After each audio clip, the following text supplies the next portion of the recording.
Mis hermanos, como decíamos el domingo pasado, hicimos una pausa en la serie que habitualmente estamos llevando del Evangelio de Juan.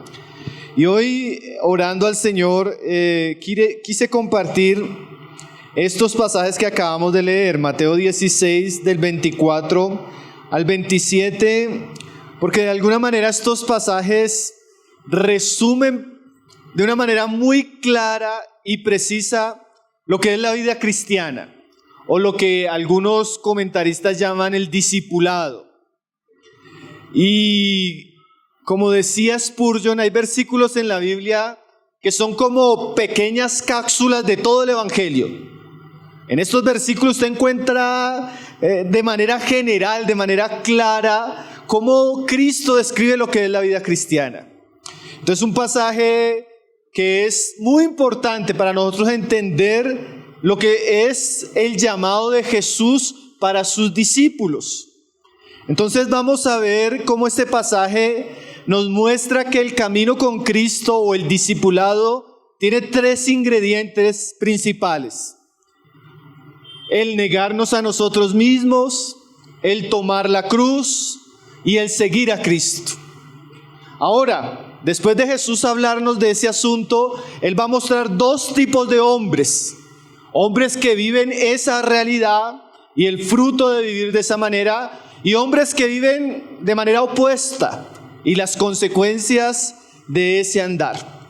Entonces, que el Señor use este pasaje y nos lleve a reflexionar sobre todo en lo que Cristo espera para nosotros. Es como si yo pudiera escoger un versículo de la Biblia y fuera mi última predicación para explicarle a un cristiano qué es la vida cristiana, yo escogería este pasaje, hermanos.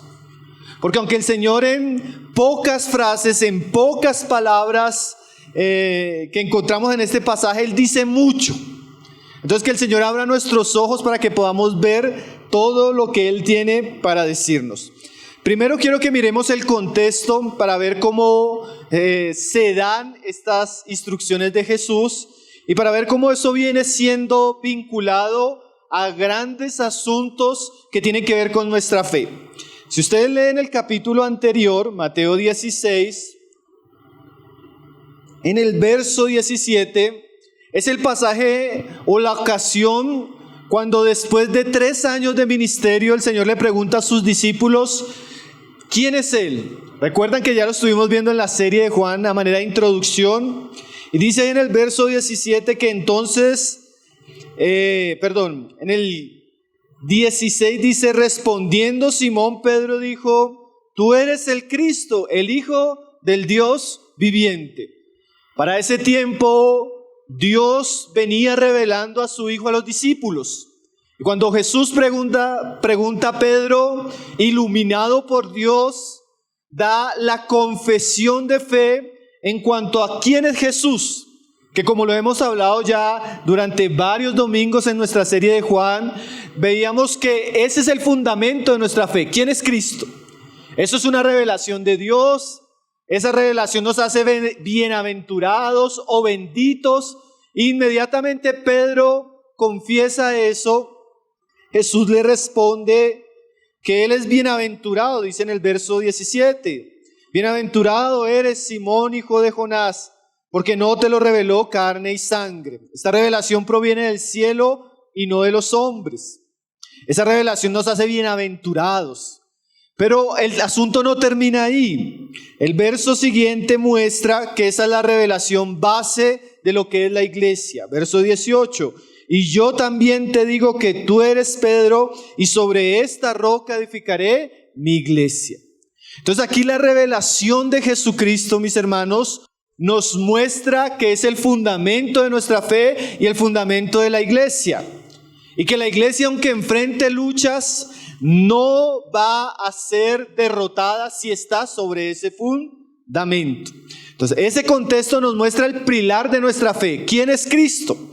Ya en el capítulo siguiente, que es el contexto más inmediato, en los versos siguientes, que es el contexto inmediato al pasaje que vamos a leer hoy, dice que el Señor comienza a hablarles de la cruz, verso 21. Desde entonces comenzó Jesús a declarar a sus discípulos que le era necesario ir a Jerusalén. Entonces dice ahí el verso 21, desde entonces comenzó Jesús a declarar a sus discípulos que le era necesario ir a Jerusalén y padecer mucho de los ancianos, de los principales sacerdotes y de los escribas, y ser muerto y resucitar al tercer día. Entonces aquí vemos el segundo aspecto importante de ese contexto, hermanos. Primero, ¿quién es Cristo? Tú eres el Cristo, el Hijo del Dios viviente.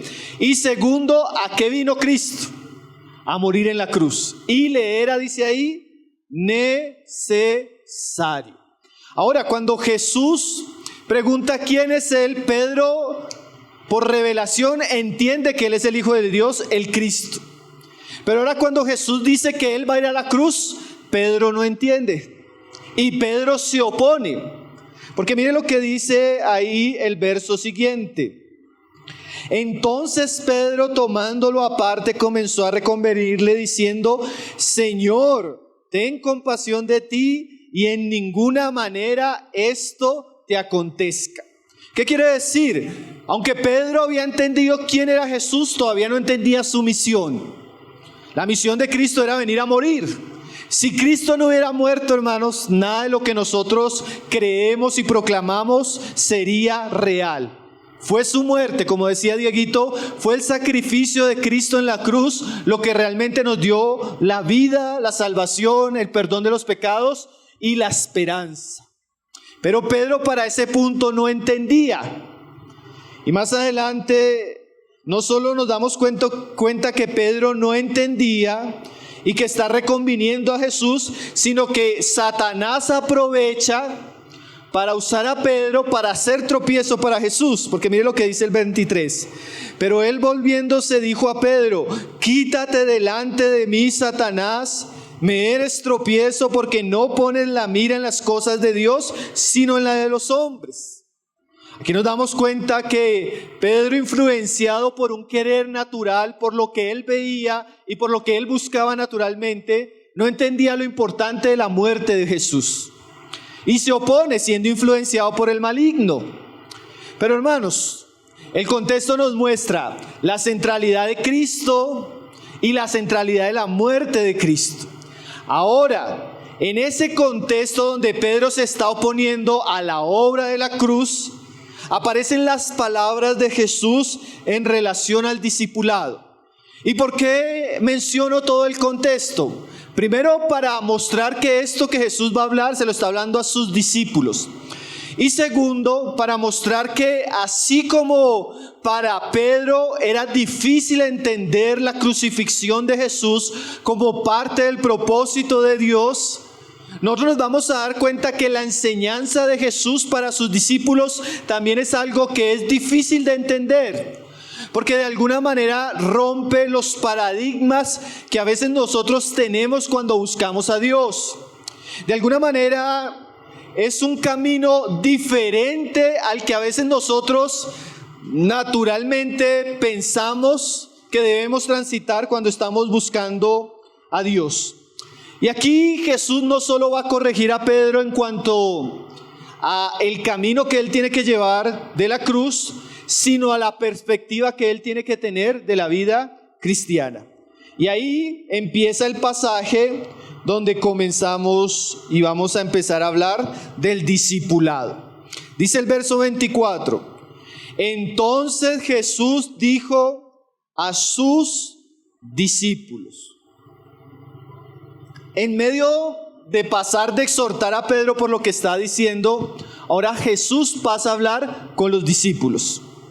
Y las palabras de Jesús, hermanos, como decíamos al comienzo, son un resumen, son una condensación de lo que es la vida cristiana, de lo que es el discipulado y el caminar con Cristo.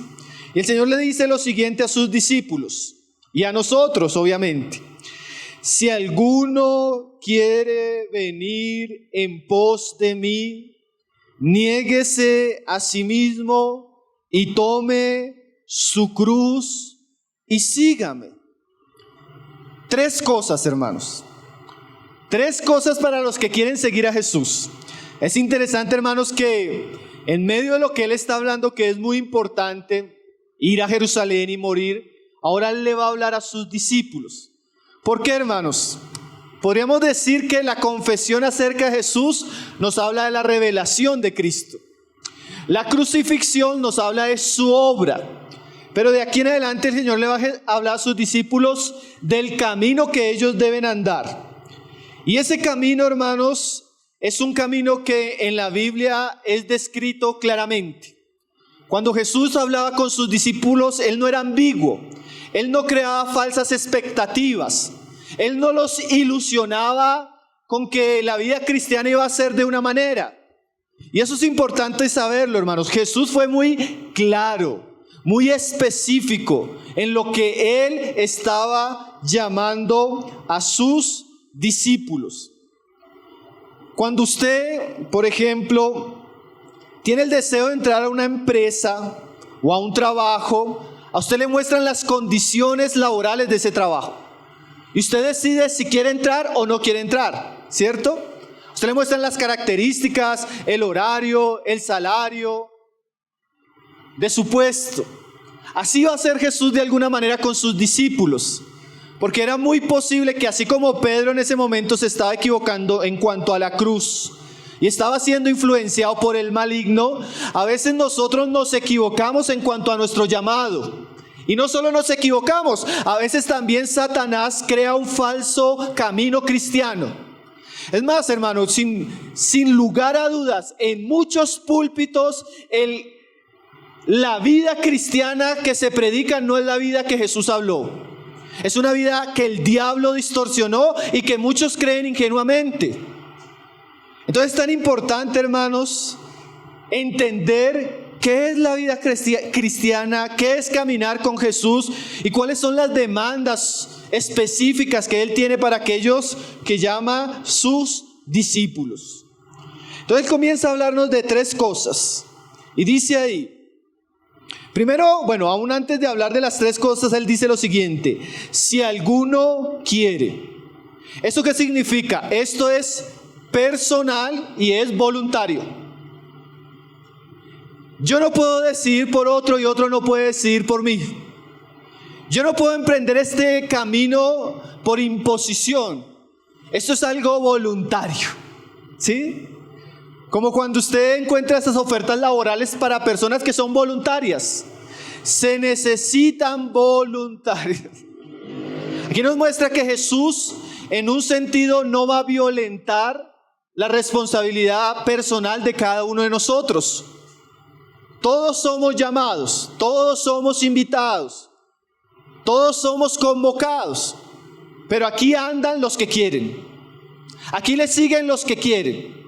Y los que no quieren también tienen una puerta. Nosotros vamos en el Evangelio de Juan y el siguiente capítulo que sigue en la serie, el Señor le va a decir a sus discípulos: ¿acaso queréis iros vosotros también? Porque había gente que se había escandalizado con la enseñanza de Jesús y se había ido. Y en últimas el Señor quiere andar con los que quieren, ¿sí? El que no quiere, definitivamente el Señor le va a dar libertad de que emprenda otros caminos.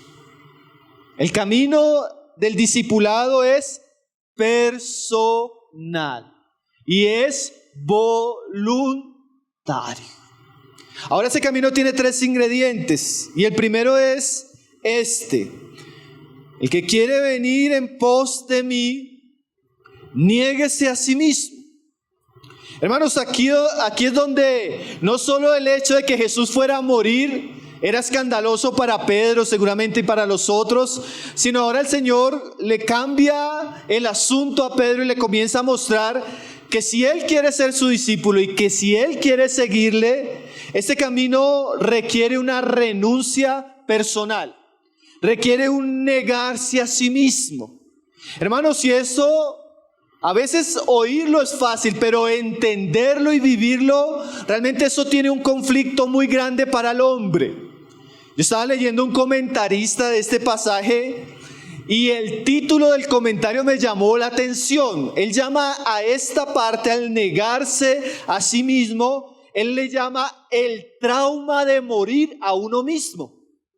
¿Qué significa? Que cuando Jesús llama a los hombres, no llama a los hombres para que ellos se realicen en ellos mismos, o para que ellos cumplan sus metas o sus sueños, como lo hace falsamente el movimiento de superación personal, de autoayuda o el coaching, así sea cristiano.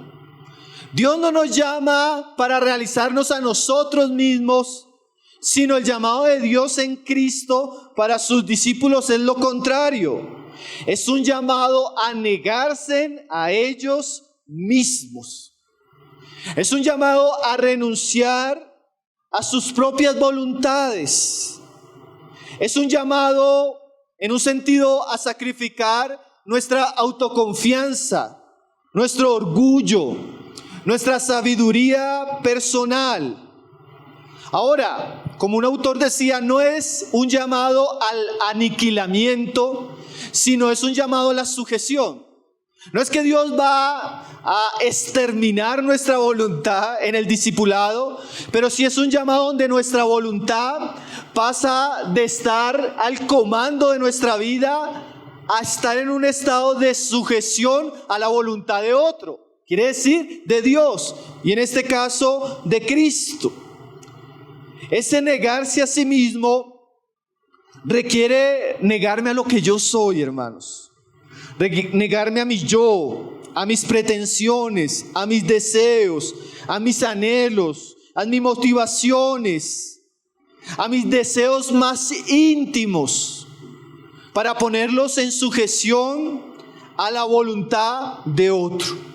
¿Saben que alguien decía, hermanos, que cuando Jesús hace la invitación a sus discípulos, comenzando con la negación, Él los está llamando a destruir el ídolo del yo? Yo creo, yo pienso, yo deseo, a mí me gusta, a mí no me gusta, a mí me parece, a mí no me parece. Curioso, hermanos, que nosotros vivimos normalmente y el hombre vive normalmente bajo ese estándar. No, a mí no me parece. No, a mí no me gusta.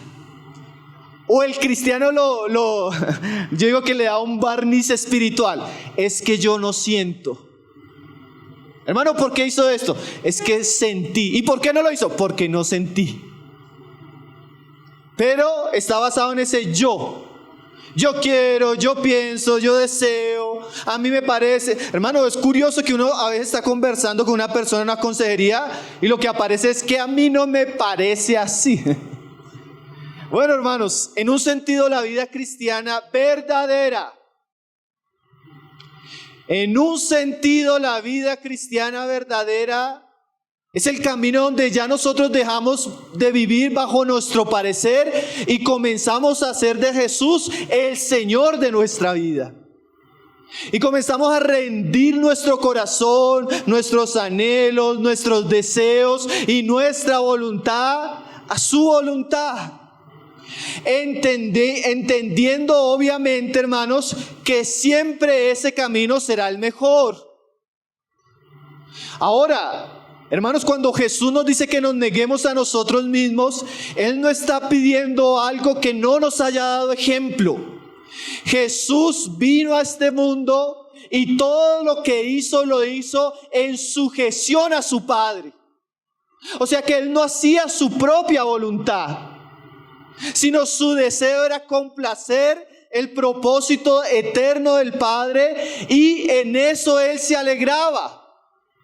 Entonces, aunque este camino aparentemente para nosotros sea un camino difícil, realmente es el camino de bendición, es el camino de Cristo, es el camino donde Él nos da su ejemplo. Y entre más cerca caminemos de ese ejemplo, como vamos a ver más adelante, más plenos, más felices, y nuestra vida va a ser muchísimo mejor. Ahora mire lo que dice un comentarista en relación a esto. Él dice: los creyentes necesitan aprender lo siguiente. Nosotros debemos aprender esto: que la gente egoísta y egocéntrica solo puede ser feliz mientras Dios hace lo que ellos quieren. Pero los discípulos que se niegan a sí mismos son felices con todo lo que Dios hace. Mire la diferencia. Hay gente que se escandaliza. ¿Por qué? Porque Dios no me dio. Porque Dios no me cumplió. Porque yo quería esto y se lo pedí y no sucedió. Entonces su relación con Dios, en términos prácticos, es egoísta y egocéntrica. Porque gira en lo que él o ella quieren. Y está feliz si Dios se lo concede. Pero si Dios le cambia los planes y no hace como yo espero, sino como Él en su sabiduría infinita quiere, me escandalizo, me dejo de reunir, me amargo, me quejo, murmuro, me indigno. Bueno, yo quiero que nosotros seamos conscientes de lo que es la vida cristiana, hermanos. Dios no nos salvó para complacer ahora nuestros caprichos. Si usted está buscando eso, vaya a un motivador personal. Va a escuchar autoayuda, superación personal y todo ese lenguaje que en el mundo hoy tanto se escucha. Dios nos salvó, escúcheme esto, para darnos una vida abundante, pero Él sabe que si nosotros comandamos nuestra vida nos vamos a perder. Necesitamos un capitán, necesitamos alguien que nos legisle, que nos guíe, que nos enseñe. Y ese capitán es más sabio, más entendido, más poderoso, y Él sabe realmente lo que nos conviene, aunque no lo entendamos. Por eso Él dice: ¿quieres seguirme? Tienes que aprender a bajarte del bus. Tienes que soltar el timón. Ya tú no eres el capitán, ya tú no eres el jefe. Eso en pocas palabras el negarse a sí mismo. Hermano, ¿y cómo eso es difícil para nosotros? Dígame si no. Hermano, nosotros a veces hablamos, pensamos y juzgamos como si fuéramos dioses. Algo que yo he venido aprendiendo, tal vez dolorosamente en mi vida cristiana, es que yo tengo que desconfiar bastante de mí, hermanos. Yo tengo que desconfiar de mis criterios, tengo que desconfiar de lo que a veces surge en mi corazón, la manera como veo las circunstancias, la vida, a las mismas personas. Porque con el tiempo me doy cuenta que tiendo a equivocarme. Yo no sé si usted ha tenido ese descubrimiento, pero cosas que hoy pensaba, al otro día me doy cuenta que eran peligrosas. Cosas que decía de situaciones, de personas, hoy en día las vengo a ver y tengo que decirle: Señor, perdóname porque ahí estaba equivocado. Y esa desilusión conmigo mismo me hace más fácil entender esto, hermanos. Dijo C.S. Lewis: gracias a Dios por todas las oraciones que no me ha respondido, porque si me las hubiera respondido como yo las pedí, no estaría aquí. Hasta orar no sabemos, hermanos. Entonces, cuán importante es que el hombre aprenda a negarse a sí mismo. Y cuán difícil, hermanos. Yo estoy leyendo ahorita en mi devocional, comencé en Génesis.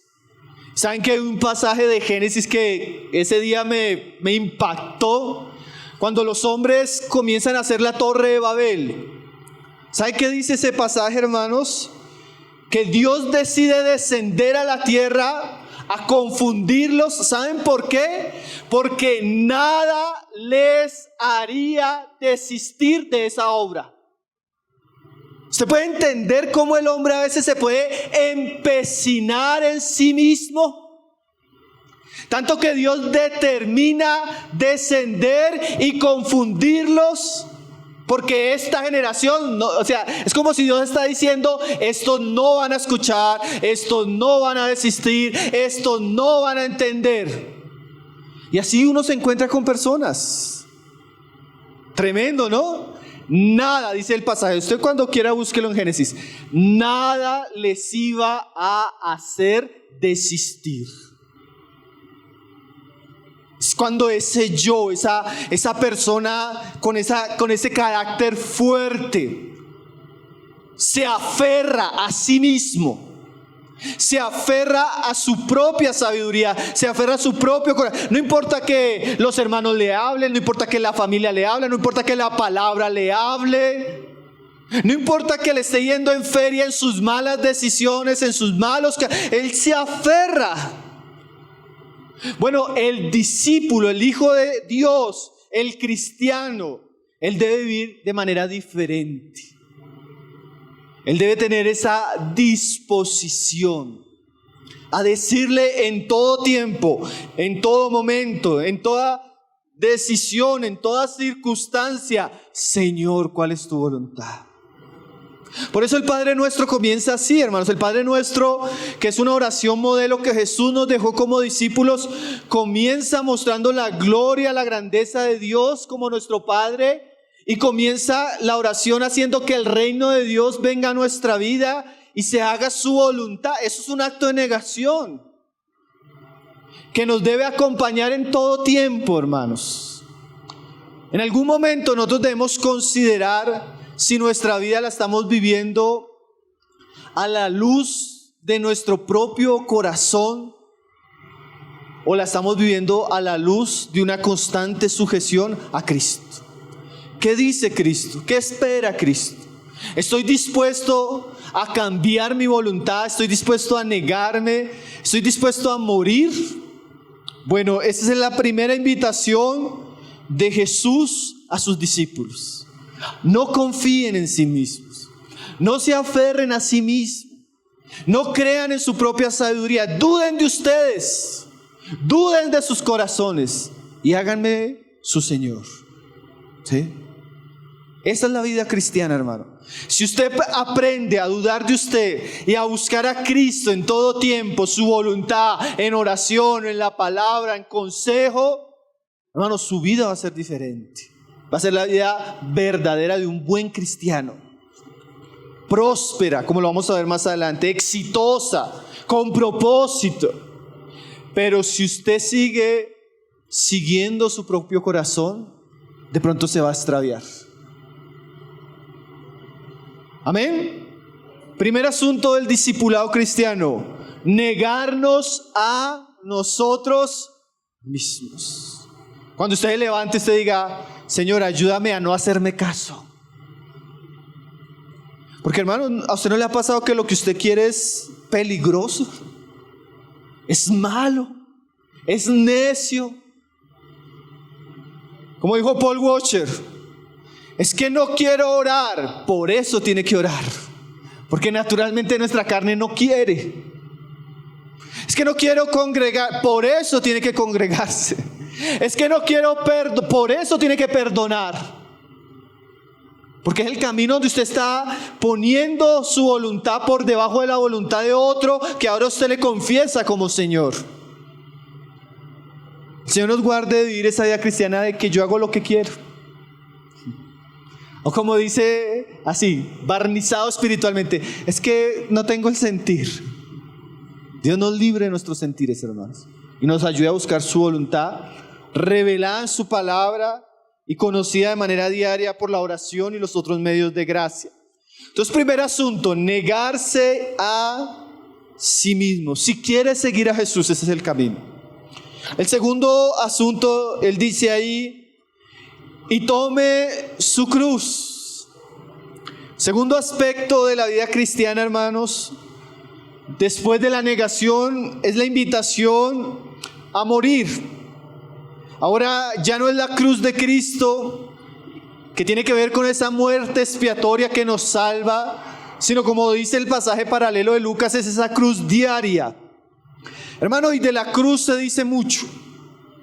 Pero hay algo que a mí me ha parecido muy interesante, y yo creo que es el aspecto más congruente en relación al Nuevo Testamento acerca de la crucifixión o el tomar la cruz como cristianos.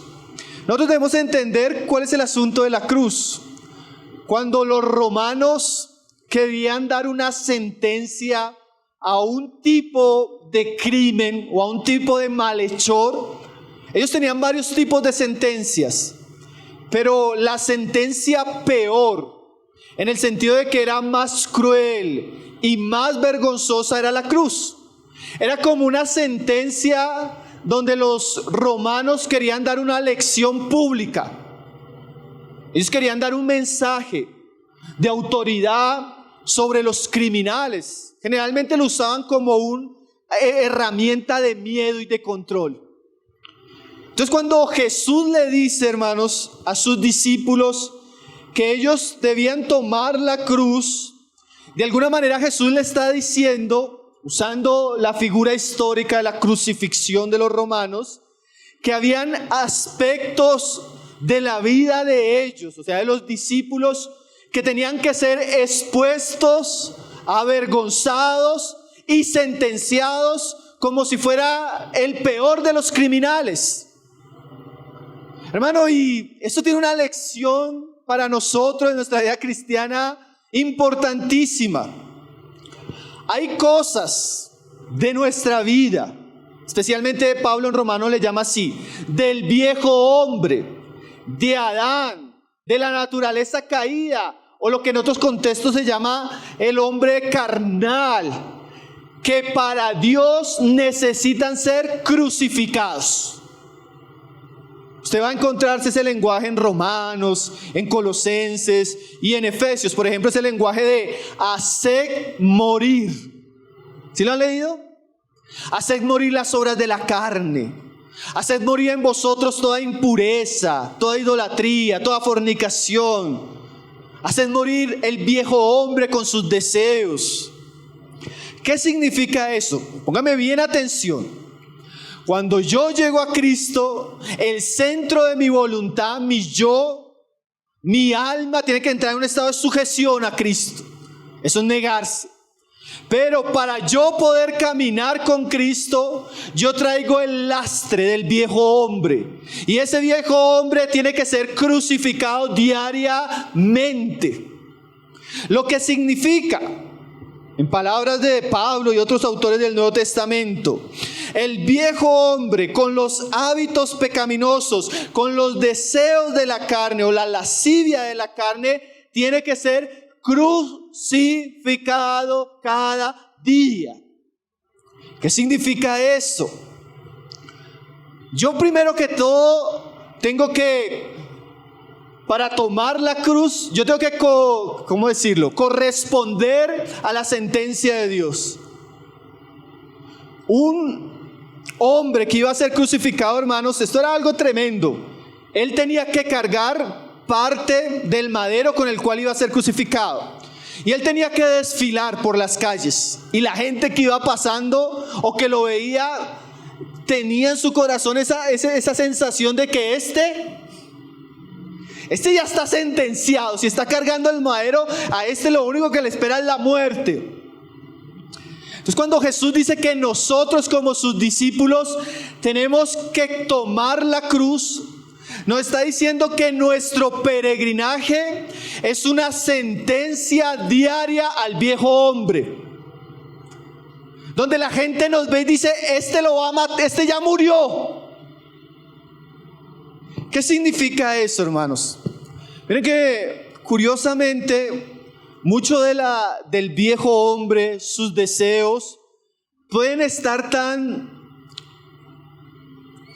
interiorizados en nosotros, que para nosotros esa sentencia de muerte primero requiere que Dios alumbre y nos muestre que eso es pecado, que eso es carne, que eso no le agrada.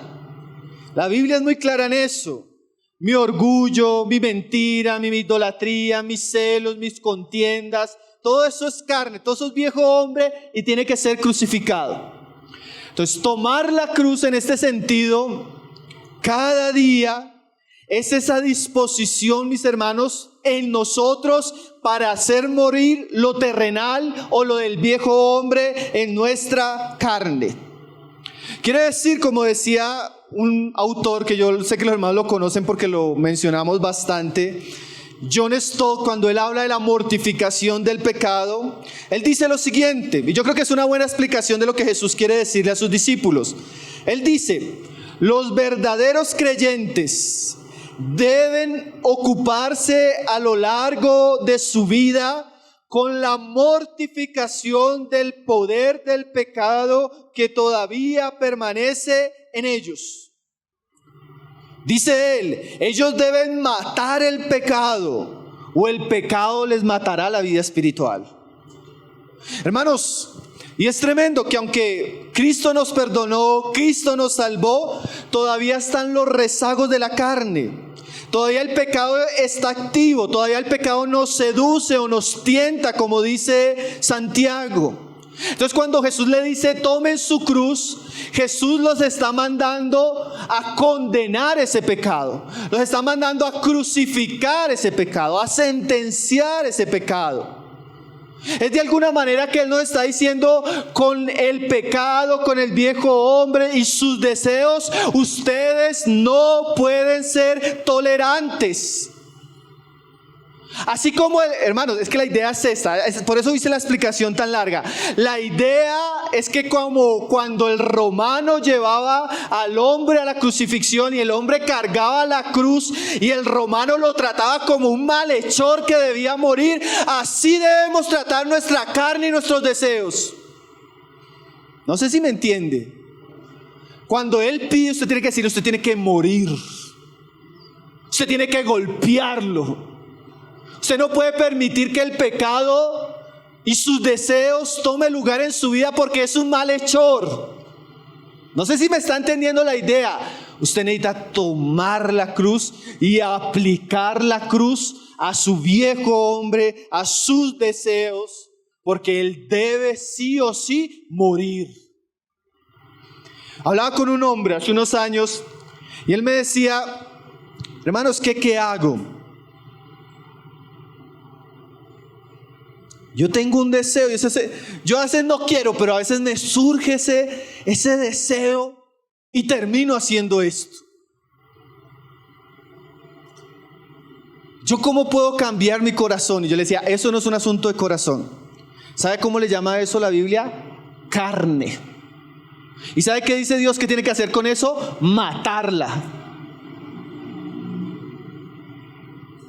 Porque el hombre tenía un problema en la adicción a la pornografía y él no paraba de ver pornografía. Y entonces, ¿cómo tengo que ser libre? Bueno, usted tiene que declararle la guerra a ese enemigo.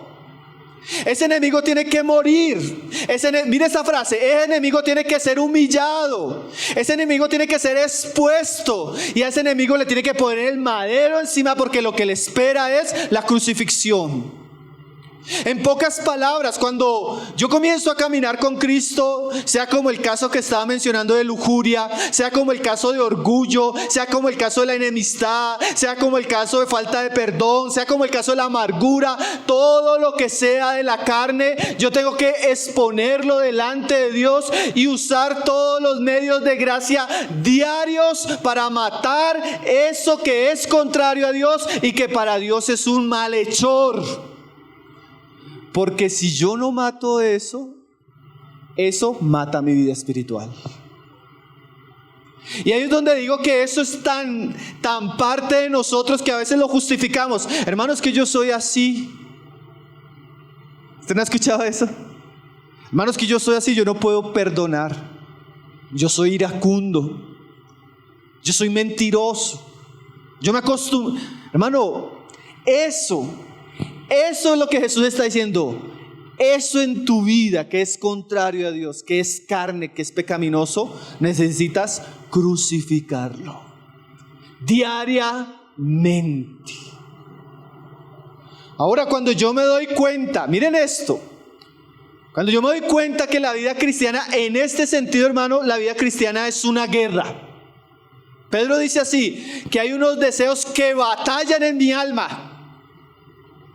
Cuando Jesús me llama a ser su discípulo, yo pienso que el asunto del pecado terminó en el perdón de pecados y me doy cuenta que no. Que en la medida que camino con Cristo aparecen más cosas vergonzosas, condenables del viejo hombre, de mi carácter no tratado y cosas que se parecen más a Adán que a Cristo. Ahí la vida cristiana en última se vuelve una guerra, hermanos. Una guerra donde hay que sentenciar al malhechor, humillar al malhechor. Y con ese malhechor, como hacían los romanos, de alguna manera cruelmente con los hombres en aquellos días, debemos hacer con nuestro viejo hombre. Eso es lo que Pablo dice: haced morir. Tremendo, ¿no, hermanos? Porque ¿qué sería cómo mata usted, por ejemplo, un animal? Cuando usted dice haga morir un animal, usted le deja de dar comida, lo asfixia, lo golpea. Esas son figuras espirituales. Si yo no quiero que mi carne se manifieste, yo no tengo que alimentarla. No proveáis, dice.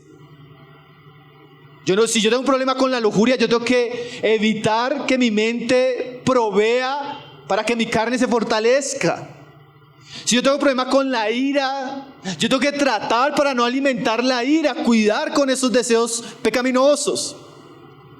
Yo tengo que asfixiar, y qué mejor instrumento, la oración, la palabra, la misma negación a esas cosas hace que eso deje de tener poder en mi vida. ¿Cómo hacían los romanos? Los ponían: este es un malhechor. Cuando yo veo el pecado en mi vida, una manera de tomar la cruz es decir: Señor, esto es pecado en mí, y te pido perdón porque hoy me incliné a eso. Y le digo a los hermanos: ¿cómo ustedes vencieron esto? Porque este malhechor todavía vive en mí, y no quiero que viva en mí. Detesto, aborrezco este pecado en mí. Aborrezco este mal genio, aborrezco esta amargura, aborrezco esta lujuria. No quiero más esto en mi vida, porque esto me impide caminar con Jesús. Eso es esa exposición que hay que hacerle al malhechor. Eso es condenarlo a muerte en un sentido práctico. Entonces, hermanos, cuando Jesús dice niéguese a sí mismo, tiene que ver con la voluntad, sujeción. Cuando Él tome su cruz, eso tiene que ver con mortificación de la carne. Hagan morir. Hermanos, si usted no hace morir ese mal carácter le mata su vida espiritual, le mata su matrimonio, le mata sus relaciones en el trabajo. Si usted no mata la lujuria, eso le mata su vida espiritual, le mata su devoción, le mata la santidad que debería ser característica en nuestro corazón. Si usted no mata la mentira, usted va a quedar como un mentiroso tarde o temprano. La gente va a desconfiar de usted. Todo lo que sea carne, todo lo que sea viejo hombre, hermanos, si queremos ser discípulos de Jesús, hay que tomar la cruz. Quiere decir, senténcielo. ¿Sí me entendieron un poco la idea? Crucifíquelo. No se vuelva amigo. Hermanos, que a veces nosotros somos como la generación que crucificó a Jesús. Entréganos a Barrabás. Tenemos el malhechor, le damos vida al malhechor. Alimentamos al malhechor, pero no sabemos que el malhechor tarde o temprano va a ser nuestro enemigo espiritual. Si somos discípulos de Cristo, hermanos, neguémonos, tomemos nuestra cruz. Hermano, cada día es una guerra sin tregua.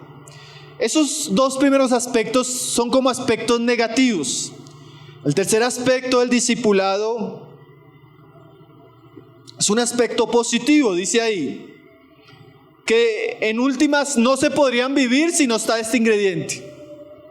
Niéguese a sí mismo y tome su cruz. ¿Y qué? Y sígame. ¿Qué significa sígame? El diccionario define así la palabra sígame.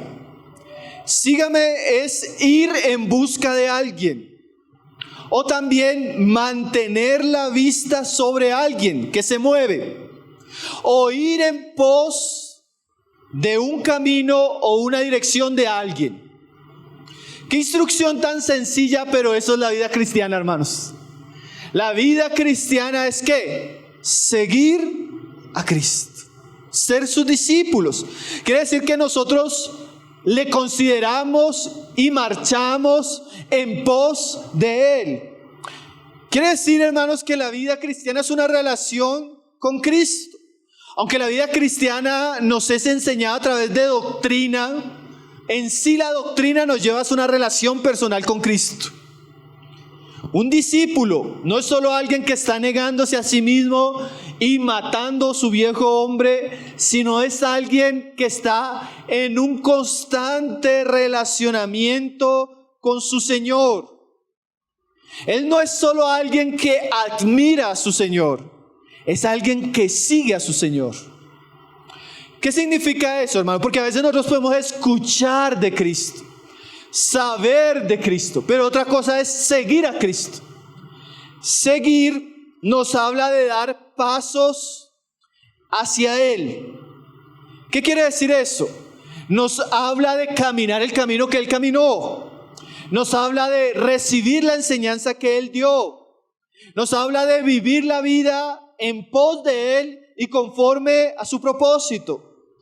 Entonces, un discípulo es aquel que de todo corazón, en todas sus decisiones, en todos sus días y en toda su vida, él está dando pasos constantes para ser como su maestro, aprender de su maestro y vivir como su maestro.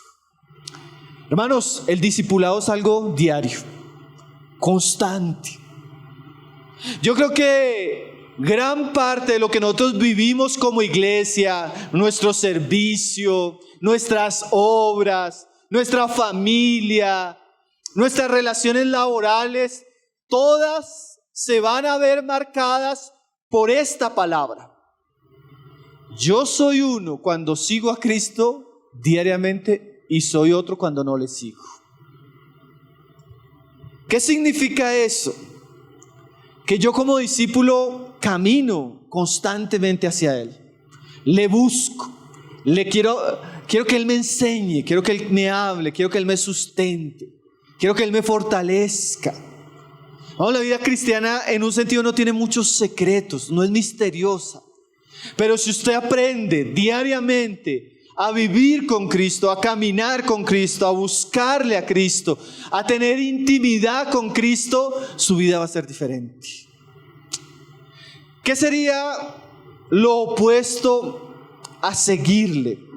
Porque como decíamos en algunas reuniones pasadas, o nosotros estamos siguiendo a Cristo o estamos siguiendo otras cosas. Podemos estarnos siguiendo a nosotros mismos, podemos estar siguiendo la corriente de este mundo, las filosofías, los engaños, falsas doctrinas. Pero yo tengo un propósito como cristiano y es aprender sobre todo de Cristo y caminar en pos de Él. Miren lo tremendo, hermanos. Pedro había tenido una revelación hacia unos momentos tremenda de Cristo y en algún momento se dejó influenciar por la serpiente. Quiere decir que en algún momento nosotros podemos perder la mirada de Cristo y comenzar a seguir otras voces. Pero ahí viene la invitación del Señor: niégate, toma tu cruz y sígueme. Sígueme, hermano. Yo creo que nosotros deberíamos tener un letrero con esas palabras todos los días de nuestra vida. Cuando yo me levanto, ¿qué es lo que debería buscar? Seguir a Cristo. ¿Qué es lo que debería buscar hacer ese día? Buscarle, conocerle, vivir de la manera que Él vivió. En Génesis también algo que me ha sorprendido, hermanos, cómo Dios resume la vida de aquellos hombres que son los patriarcas de la nación de Israel. Por ejemplo, de Enoc, cuando él tiene a Matusalén, dice así que: y Enoc caminó con Dios y vivió durante 300 años. Yo me ponía a pensar, Enoc caminó día a día con Dios por 300 años. Hermano, no es un ejemplo de lo que es seguir a Dios. No se cansó día tras día. Y yo me pongo a pensar, ¿será que Enoc no tenía la familia que yo tengo? ¿Será que Enoc no tenía la presión laboral que yo tengo? ¿Será que Enoc no pasaba las dificultades que yo paso? Sí, hermanos, pero caminó con Dios. En pocas palabras, le siguió. Más adelante aparece otro hombre, Noé. ¿Saben qué dice de Noé? Dice que Noé era perfecto en sus generaciones. ¿Saben por qué? Porque caminó con Dios. Hermanos, el secreto, lo que nos va a hacer nuestra vida cristiana diferente, es que día a día caminemos con Cristo. Es que día a día le busquemos. Es que día a día dirijamos nuestros corazones, pensamientos, decisiones en torno y en dirección a la persona del Señor Jesús. ¿Camina usted con Cristo? ¿Se niega usted a sí mismo? ¿Mortifica su pecado? Pues esos tres asuntos, mis hermanos, son las características de un verdadero discípulo. Muy resumido, ¿cierto? Pero muy contundente. Ahora, para ir avanzando en el pasaje e ir terminando, vamos a ver dos tipos de hombres. Uno que toma este camino, el camino del verdadero discipulado, negándose, tomando su cruz y siguiendo a Jesús. Y otro que no. Usted se da cuenta que Jesús siempre presenta a dos hombres. Hermanos, si esos dos hombres en el contexto pueden ser dos discípulos. Un discípulo sabio o un discípulo necio. Un discípulo que está caminando con Cristo y uno que no. Ahora, mira el camino de estos dos hombres. Verso 25. Porque todo el que quiera salvar su vida, la perderá. Y todo el que pierda su vida por causa de mí, la hallará. Dos hombres, dos caminos, dos recompensas. Ahora, hermanos, me llama mucho la atención que eso parece, cuando uno comienza a estudiar este pasaje, algunos llegan a decir que el Señor está usando como una especie de contradicción, ¿no? Porque, ¿cómo así que el que salve, pierde? Y el que pierda, salve. Bueno, explicando eso, hermanos, yo meditando en esa palabra perder para salvar, yo creo que el Señor no solo está usando una contraposición para ilustrar una verdad pues absoluta, sino que el Señor está generalmente atendiendo a la inclinación natural de nuestros pensamientos en cuanto al discipulado. ¿En relación a qué? Mire, le explico. Cuando el Señor me dice, mire lo tremendo, hermano, póngame atención. Esto me sorprendió a mí, pero es que es cierto. Cuando el Señor me dice, niégate, mata el pecado y sígueme, naturalmente el pensamiento de nuestra carne es que eso es una pérdida.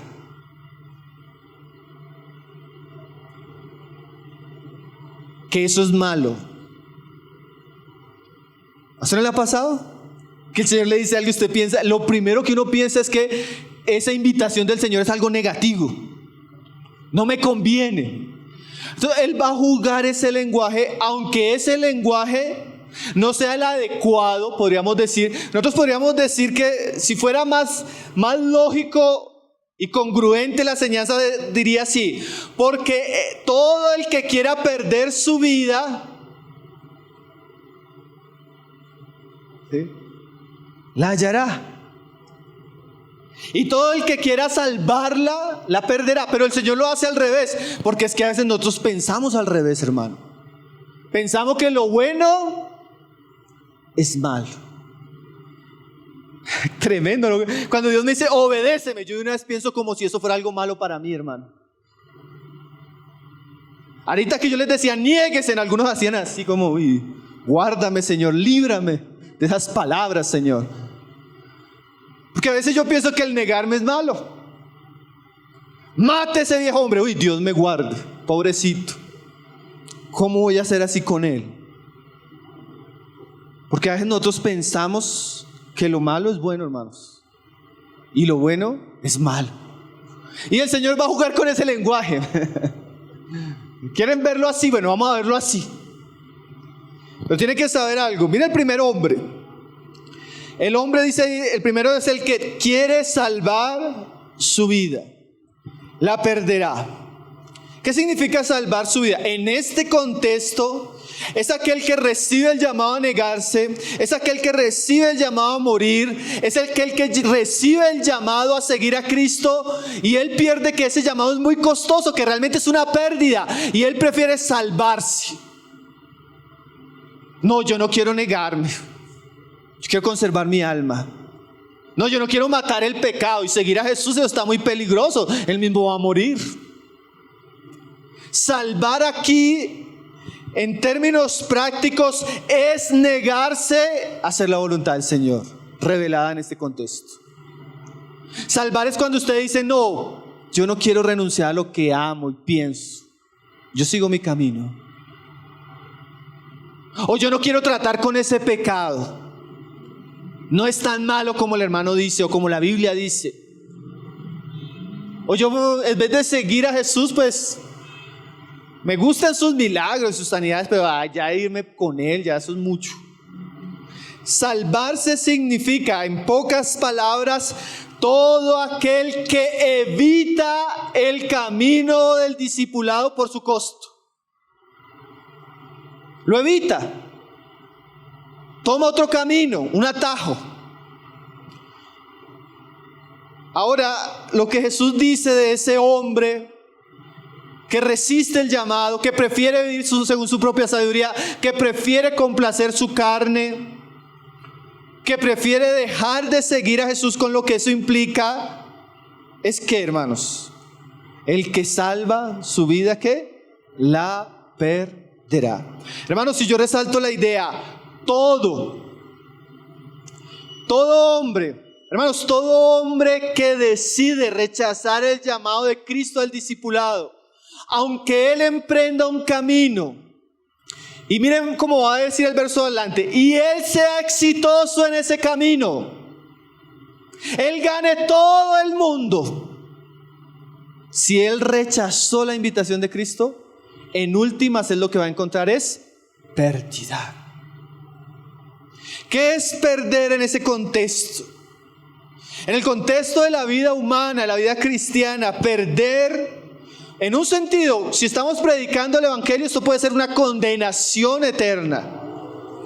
En el sentido de discípulos que sean salvos, pero que no siguieron a Jesús en negarse a sí mismo, en tomar su cruz y caminar con Él diariamente, ese perder puede ser sinónimo de fracasar, sinónimo de derrota espiritual, sinónimo de vergüenza, sinónimo de desperdicio, sinónimo de insatisfacción.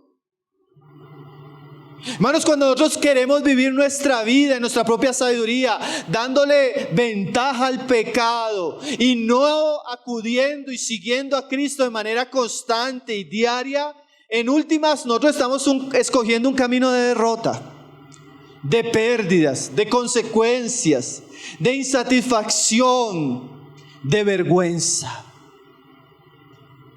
Yo hablaba con una persona hace poco y le decía, mire, eso que usted está perdiendo no es una pérdida. Si usted está perdiendo eso por Cristo y por amor a Cristo, eso es una ganancia. Pero también le decía, pero tenga seguridad de que si usted pierde a Cristo por eso se va a convertir en su vergüenza, en su dolor, en su frustración, en su insatisfacción. Hermanos, Miguel Núñez usa una frase que es cierta, hermanos. Dios no nos deja ser exitosos en nuestros propios caminos, ni en nuestros propios pecados. ¿La repito? Dios no nos deja ser exitosos en nuestros propios caminos, ni en nuestros propios pecados.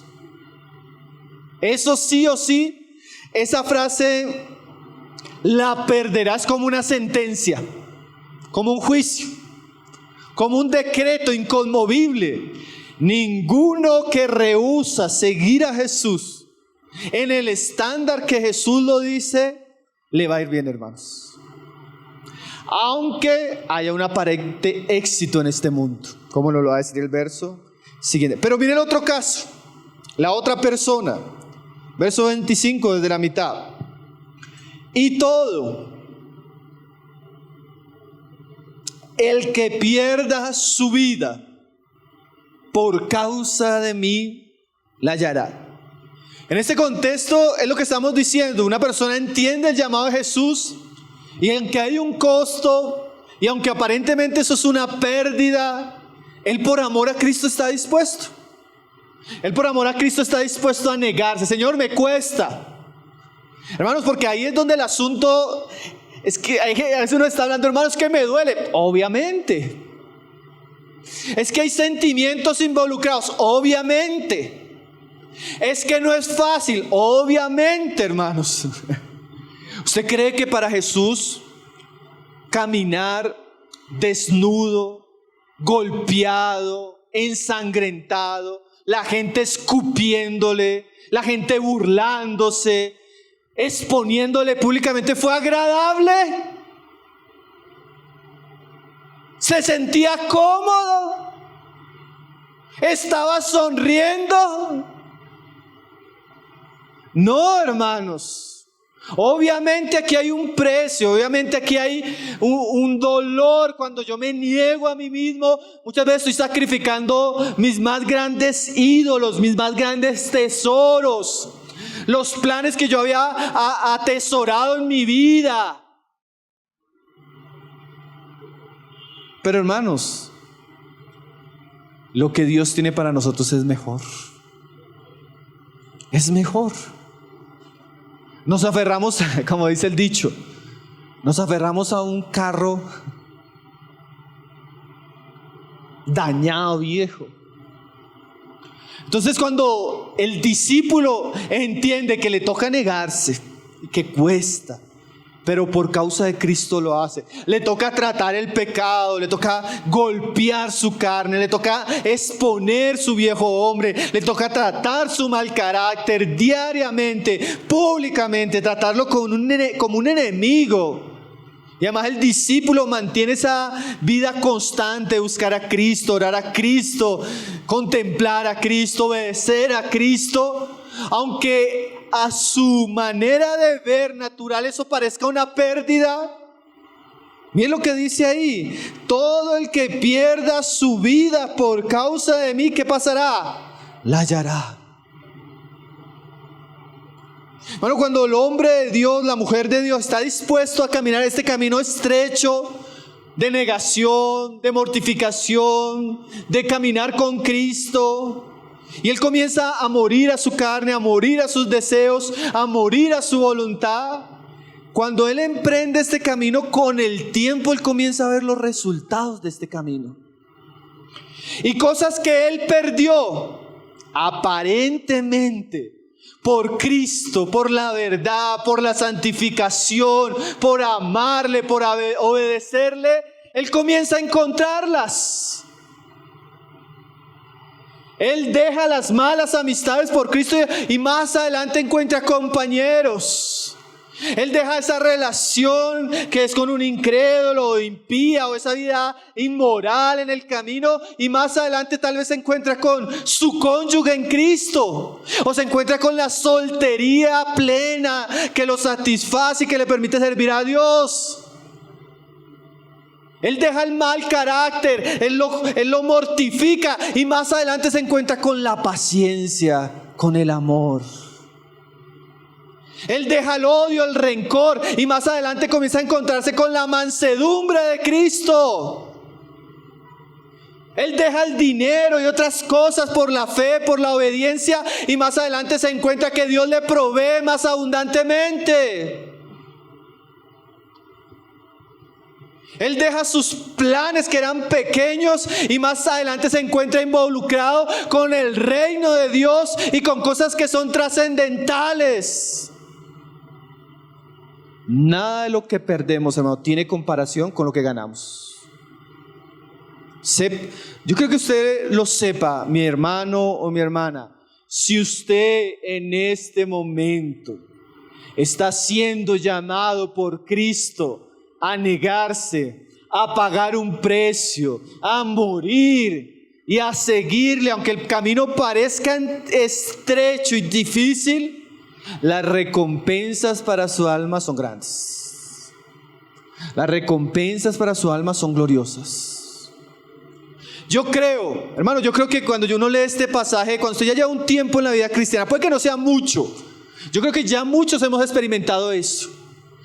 Todas las veces que honramos, obedecimos, seguimos y amamos a Cristo en algún asunto, siempre nos ha acompañado el bien. ¿O a quién le ha ido mal? Pero también podemos decir por experiencia, todas las veces que hemos decidido hacer nuestra propia voluntad, que hemos dado lugar a nuestro pecado y que hemos actuado bajo nuestra propia sabiduría, nos ha ido en feria. ¿Cierto? Esto es algo que ya hemos vivido, lo cual nos muestra que la palabra de Dios es verdad. Entonces la hallará, así como la perderá, es un sinónimo de fracaso, ruina, vergüenza, dolor. La hallará, es que vamos a tener ese sentimiento de que nos vamos a sincronizar con Dios en su propósito, que vamos a experimentar la victoria, la bendición de Dios, la honra, la satisfacción, la plenitud que Él promete a aquellos que le siguen. ¿Se no desea eso, hermano? Yo me pongo a pensar, naturalmente, ¿qué hombre o qué mujer quiere que le vaya mal en la vida? Levante el que quiere que le vaya mal. Ninguno. Hermanos, pero Jesús aquí nos está mostrando el camino. Si queremos su bendición, si queremos su verdadera prosperidad, si queremos que nuestras vidas lleguen a ser vidas que cumplan el propósito de Dios y dejen un legado. Y el Señor termina ahí al final con una explicación de un hombre que decidió el camino de la apostasía. Y mira lo que él dice de ese hombre. Dice que obviamente es el primer hombre que salva su vida, que el hombre que decide ir por otro camino que el que el Señor ofrece. Él dice ahí: porque ¿qué aprovechará el hombre si ganara el mundo y perdiere su alma? ¿O qué recompensa dará al hombre por su alma? Hermanos, aquí Jesús nos va a mostrar que el asunto del discipulado y todo lo que estamos viendo, sobre todo tiene que ver con nuestras almas. Y aquí está el caso de, como alguien llamaba, un apóstata próspero en términos humanos. ¿Qué quiere decir un apóstata? Alguien que escuchó pero decidió vivir su vida. Y ese hombre ganó todo el mundo. Piensa en la persona más exitosa del mundo, más rica, más próspera, con más fama. No sé, ¿quién diría uno? Un jugador de fútbol, un cantante, el dueño de tal empresa. Piensa en la persona más próspera. Jesús está describiendo algo que es paradójico. En realidad es difícil que un hombre llegue a tener todo el mundo, ¿cierto? Pero aunque llegara a suceder, si este hombre tiene todo el mundo, pero ese hombre menospreció a Cristo y su llamado, ese hombre está perdiendo lo más valioso. ¿Y saben qué es lo más valioso de una persona? Su alma. ¿Y saben por qué, hermanos? Porque nosotros, al ser creados, fuimos creados a imagen de Dios. Y cuando Dios hizo nuestro ser, especialmente nuestra alma, la Biblia dice que nuestra alma va a ser eterna. No hay aniquilación. Nuestra alma, al morir en este cuerpo, entra a otro estado, pero sigue existiendo. La palabra lo enseña. O sea que lo más valioso que nosotros tenemos no es nuestro carro, no es nuestra casa, no es nuestros bienes, no es ni siquiera lo que hacemos, Lo más valioso para Dios es nuestra alma, lo que somos. Hermano, y ninguna cantidad de dinero va a servir para redimir el alma de aquellos que se desviaron del camino, de aquellos que rechazaron a Cristo. Ni ninguna cantidad de dinero va a recompensar la pérdida del alma. Así que esto que estamos hablando hoy, hermanos, no es un asunto del hermano Pablo, no es un asunto de la iglesia, es un asunto de Jesús y una invitación a todos los discípulos. Y es un asunto que cuando el hombre lo cree, lo vive y camina por ese camino estrecho, como el mismo Señor decía, va a encontrar la vida. Pero también es un asunto que los hombres rechazan, y en su rechazo pueden prosperar, pero en últimas van a encontrarse con la muerte y la pérdida. Algún día, como dice el verso siguiente, Cristo vendrá en la gloria, dice ahí, porque el Hijo del Hombre vendrá en la gloria de su Padre con sus ángeles. Dice, y entonces pagará a cada uno conforme a sus obras. Hermanos, todo lo que hagamos en cuanto a salvar o en cuanto a perder en nuestra vida, algún día va a ser recompensado. Que este mensaje, pensaba yo, nos sirva por un lado para entender lo que es la vida cristiana. Porque a veces tenemos como engaños, ¿no? A veces pensamos que la vida cristiana es otra cosa. Pero en este corto pasaje Jesús nos explica cuál es el camino para sus discípulos. Pero hermanos, para que le sigamos y para que andemos por el camino que conduce a la vida y no a la muerte. Que el Señor nos ayude, hermanos.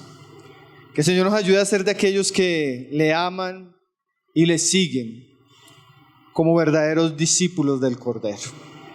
Padre, te damos gracias por el día de hoy, Señor, por habernos reunido, Señor, una vez más como lo has hecho todo este año, Señor, para estar juntos adorándote como tu pueblo, Señor, para estar juntos, Señor, haciendo memoria de ti en tu palabra, Señor, para estar juntos, Señor, siendo instruidos por ti, por tus escrituras, Señor. Concédenos ser esos discípulos que te siguen, Señor. Ayúdanos, Señor, a morir, a negarnos, a seguirte, Señor, cada día, Señor. Señor, qué pérdida tan grande es cuando queremos vivir nuestros propios caminos, queremos seguirnos a nosotros mismos, Señor, y damos la espalda a tu llamado, Señor. No nos dejes ser necios, Señor. No nos dejes ser rebeldes, Señor. No nos dejes ser incrédulos o desobedientes, Señor. No importa el tiempo que estemos pasando, Señor. No importa las circunstancias que tal vez estén a nuestro alrededor, Señor. No importa lo que está viviendo el mundo, Señor. Aún no importa lo que vemos en el aparente éxito que tienen las personas del mundo, Señor, en las cosas de esta vida, Señor. No dejes que nuestro corazón se engañe, Señor, con esas cosas que son efímeras, Señor. Sino que nuestro ser, nuestra vida, pueda seguirte a ti, Señor. De la manera que tú lo has establecido, Señor. Que podamos buscarte, Señor. Que podamos amarte, Señor. De todo corazón, con toda nuestra mente, con todas nuestras fuerzas, Señor. Aunque eso implique, Señor, perder a nosotros mismos, perder al pecado, perder al mundo, pero en realidad no son pérdidas, Señor. En realidad es ganancia, Señor. Ayúdanos a ganar a Cristo cada vez más. Ayúdanos a ganar su reino cada vez más, Padre. Y ayúdanos a involucrarnos en aquellas obras que tú has preparado, Señor, desde antes de la fundación del mundo, Señor. Gracias, Señor, por el día de hoy, Señor. Queremos también encomendar, Señor, cada familia, cada hermano, aún los que ya salieron tal vez a descansar, a viajar. Que tú seas acompañándoles, guardándoles, guiándoles, estando con ellos y acercándolos a ti en todo tiempo. Y aquellos que vamos a salir también, guarda nuestra salida y nuestra entrada, Señor. Tú eres nuestro Dios, a ti damos gloria y honra por los siglos de los siglos, Señor. Bendito tú eres de eternidad a eternidad, Padre, en el nombre de nuestro glorioso Salvador Jesús. Amén, Señor.